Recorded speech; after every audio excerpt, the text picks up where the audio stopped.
To give you an idea of how this was all put together, I've visited the local synagogue of Wlodawa, where I grabbed some information about the ghettos and how people were basically squeezed into small spaces, the Jewish community, and the Nazis and the Germans occupied Wlodawa in '39.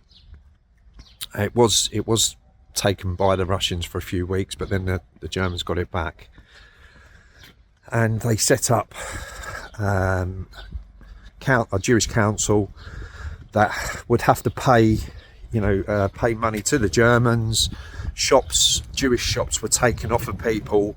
People were told to leave their properties, forced to leave their properties, and they found themselves living with other Jewish families in ghettos around Poland. And where I am currently is the beginning of one of the ghettos.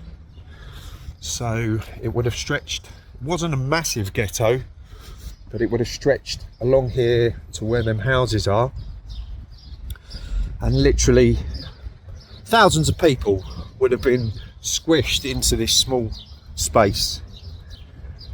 In 1942, when things started ramping up more, here you go, just to give you an idea. The camp at Sobibor was constructed by local Jewish people here, who were then murdered there. And there are stories or factual stuff on the internet where 43, the Germans took hundreds of children from here away from their parents, and they was basically executed at the camp. And it's absolutely incredible when you walk around today and you see it, but you can't imagine what it must have been like only 83 years ago.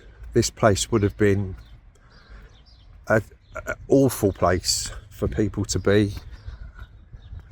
People would have been, I'd imagine, brutally attacked anyway in the streets.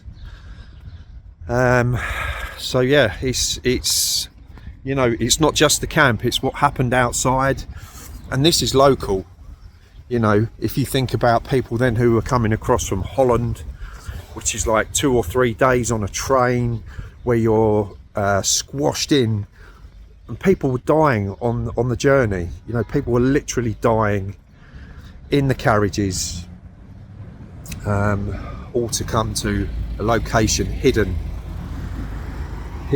in the deep forests of eastern Poland, just to be executed.